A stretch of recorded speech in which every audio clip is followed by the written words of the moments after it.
et mina olen teie koolis siin alates 2005, kui mul paluti tulla riigikaitse õpetajaks ja ma kasutasin selle võimaluse ära ja nüüd ma olen teie ees siin.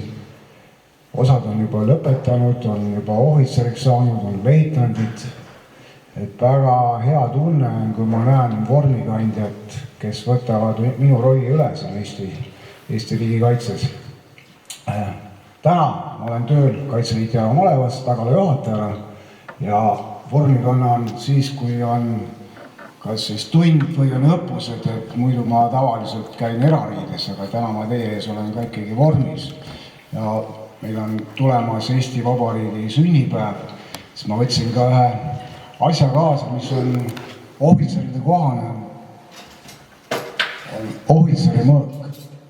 Et seda on siis võimalus soetada, seda on võimalus siis ka osta ja mõnedele kingitakse. Mul on ka endal isiklik mõõk on 0444 on numbriga, ma sain seda numbrit valida, aga kui ma mõõga kätte sain, siis ma mõtlesin, oleks võinud ka võtta 440, et ma ei teadnud, et see 0 sinna ette tuleb, et selline see mõõk on. Aga see on malev olnud, ma lasen selle ringi, see käib lahti ka. Ja kui ma selle mõõga nagu koju viisin, siis mul abikaasa vaatas, ütles, et sellega ei ole midagi teha, ei saa isegi kapsel räägida, aga see selleks. Aga mis ma teie ees olen siin, et ma tunnen muret, mis maailmas toimub. Eestis on meil täna veel rahulik, plaane tehakse, juba plaanid on muutunud natukene sinna ida poole, aga praegu ei ole teil küll veel vaja muretseda. Et see aeg võib tunagi kätte tulla, aga me peame selleks valmis olema ja selleks me nagu siin olemegi ja õpetame teid siin koolis. Ka nüüd on kohustuslik riigikaitseõpetus, enne see ei olnud, et minu suur tahe on, et te saate seal laagris veel laagerdada, saate seal uusi sõpru, tuttavaid, et meil nüüd see laager toimub juuni algul, et need, kes on siis endal varem valisid selle õppeaine, ei olnud laager kohustuslik. Täna on ka see, et riigikaitseõpe on küll kohustus, aga laager ei ole kohustuslik, aga me ikkagi püüame teile seda võimaldada ja seda teha. Kui nüüd kellelgi on kohe küsimus, siis võib käe püsti ajada, kohe julgelt küsida, et siis me saan teile neid vastuseid kohe kiirelt öelda. Et kui ei ole, siis täna on kindlasti lähinaabri juures käib sõda. Viimane uudis oli see, et homme hakkavad Saudi Araabias läbirääkimised nii Ameerika Ühendriikide kui Venemaa vahel, aga sinna ei ole nagu kaasatud Ukrainat, et see on nagu praegu küll kaheti mõistetav. Et miks see nii on, ma ei oska teile ka öelda, aga kui nüüd rahu läbirääkimistest rääkida, enne seda tuleb ju relvad stopile panna. Kui võtta ajas tagasi, kui Eesti Vabariik sõdis kahe suure naabriga, nii Saksamaa kui Venemaaga ja õnnestus meil võita ja oma riik luua, siis ka 3. jaanuaril pandi relvad maha, oli relvarahu ja rahuni jõuti siis 2. veebruaril alles. Et nii pikalt see protsess oli. Mu käest on palju küsitud, et kuna siis nagu maailmasõda kolmas nagu lahti läheb, et esimene oli 1914 kuni 1918, teine maailmasõda 39 kuni 45, et siis minu vastus on teile, et see kolmas minu mõistuse järgi on siis kolmas maailmasõda, kui kolmas riik või kolmanda riigi territooriumil sõditakse. Praegu seda veel ei ole, küll on kaasatud nii Lõuna-Korea, Põhja-Korea sõdureid, kui ka Valgevene territooriumilt on neid Ukraina territooriumi rünnatud, et praegu nagu seda näha veel ei ole. Aga mis on nagu, kui Teheranis sõlmiti kokku teise maailmasõja järgsed territooriumid ja piirid, siis praegu tundub, et hakatakse kokku leppeid sõlmima, et mis siis edasi saab, et kas Ukraina saab NATO-sse või kas Ukraina saab Euroopa Liitu. Minu sõnum on see, et seda ei peaks nagu ilma Euroopata tehtama, kuigi Ameerika ja Venemaa tahavad seda ise nagu ära otsustada. Kui ma käisin 2005 Ukrainas, Lvovis oli õppus, osalisime seal, siis Ukraina peaministri ihukaitse ütles, et Lauri, et me oleme 2 aasta pärast NATO-s, aga läks natuke teisiti, et valimistele ei osutunud valituks Ukraina-meelne, vaid pigem venemeelne. Need võeti algul maha ja siis hakkas riigi õõnestamine ja kõik muu pihta, korruptsioonist ja kõigest muust. Ja 2014 oli siis see aeg käes, kui rohelised mehikesed lihtsalt marssisid Krimmi ja võtsid selle Ukraina käest selle jupi ära. Kuigi jah, Krimm oli 1956 oli ta enne Venemaa käes, aga vahepeal sai ta siis Ukraina omaks.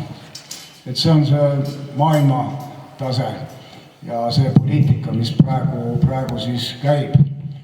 Kuhu nad välja jõuavad, need kokkulepped, seda ei oska mitte keegi ennustada, kõik poliitikud tahavad väga silmapaista ja oletada ja pildis olla ja oma lugusid kirjutada, nii te nagu lehest ka loete.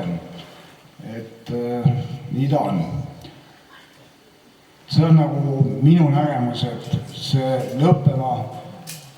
sõda võiks lõppeda see aasta. Mingi termin on pandud maha, et 100 päeva Trumpi valitsemise alguses, see on siis 29 aprill, 30 aprill sinna kanti, et äkki selleks ajaks midagi nagu suudetakse paika panna. Aga kindlalt ei oska siin mitte keegi midagi öelda. Eesti kaitsevägi on sellega arvestanud, annavad ära 0,25% SKP-st Ukrainale, on välja vahetatud nii relvastust kui moona, sest osa moona muidu aegub ja saadetud Ukraina sõpradele haubitsad, mis ei olnud enam mõistlik pidada, nii 122, parandan, 105 olid Soomest pärit, need olid ka Soome päritolu ja siis 155 haubitsad anti Ukrainale. Et siin oli vahepeal väga pahased poliitikud, et nüüd Eesti jääb kaitseta ja anname kõik ära, et seda nagu ei pea muretsema. Mis on nagu tehtud, piirilt on nagu kaugemale tõmmatud välja need laod, mis enne olid seal Vene piirile lähemal, nüüd seda ei ole. Ja on ka teine brigaad päris hästi kosunud, mis on seal Kuperjanovis ja Võru poolkandis ja meie liitlasi on päris palju, 1000+ on praegu meil siin nii Tapal kui Võrus, kes siis on selle eesmärgiga, et juhul kui vaja on, siis on nad kohe olemas ja aitavad ja varustus tuuakse ka järgi, seda on kõike planeeritud ja proovitud, et ka laevadega Paldiskisse nii tehnikat mööda raudteed, kui enam ei saa Suwalki koridorist üle, siis laevadega ikkagi saab see liikuda ja need plaanid on nüüd tehtud, vahepeal ei olnud üldse plaani, et mismoodi see NATO meid kaitseb, et need plaanid on kõik üle vaadatud ja selles suhtes nagu ei pea muretsema. Et tänane seis on selles suhtes natuke parem. Aga alati võiks nagu parem olla ja rohkem panustada NATO riigid, kes tahavad, et 5% panustaks, seda kõike ei suuda, Eesti on 3,5 peal praegu. Kui Euroopas rääkida, siis Prantsusmaa on kõige tugevam oma arvu ja tehnika poolest ja ega Poola ka maha jää. Ja nüüd on nagu aru saadud, et vahepeal hävitati ja müüdi kõik maha, et tuleb otsest alustada. Eesti riigil on selles suhtes vedanud, et ajateenistust vahepeal ära ei kaotatud. Poola, parandan, Leedu ja Läti seda tegid ja Leedu ütles, et selle 5 aastaga, mida vahepeal ajateenistust ei olnud, et tuli kõiki otsast alustada, et meil on nagu selles suhtes hästi. Et on reservarmee ja kevadel toimub suur õppus siin, kus jälle seda kõike läbi harjutatakse ja toimub ta ka siin Järvamaal. Tuleb siia 10 lennuvahendit Nurmsi alale. Nurmsis on meil uus droonikeskus, mis hakkab tööle, et droonide peale mõeldakse ja tuleviku peale päris palju. Eestis on väga tublid firmad, kes on panustanud nii mehitamata sõidukite ehk droonide peale ja iseliikuvad juhitavad transportöörelemendid, mida ka mujale müüakse, et heal järjel, et ei pea nagu muretsema. Aga äkki tahab keegi küsida, et nüüd ma rääkisin oma jutu ära, et mul väga palju aega ei ole siin, et Eesti riigi või minu nägemuste või arusaamade kohta, palun, ootan. Kõik on nii selge, et ootate ja loete, et vaadake neid kanaleid ka. Mul ikka meeldib kodus vaadata ühte ilmateadit ja teistelt, et siis nende 3 peale saame selle tõe, aga mina oma õpilastele räägin, et vaadake õhurõhku, kui õhurõhk tõuseb, et siis lund ei tule ja siis läheb külmaks, et noh, nii ta täpselt täna on, et külmaga ei ole nagu lumesadu, et lumesadu ja tuist tulevad siis, kui temperatuurid alla annavad, et noh, nii ta on, et iga kanal püüab ennast müüa ja ajalehed samamoodi, et kuidas sealt välja seda sõnumit lugeda, see on nagu siin käisime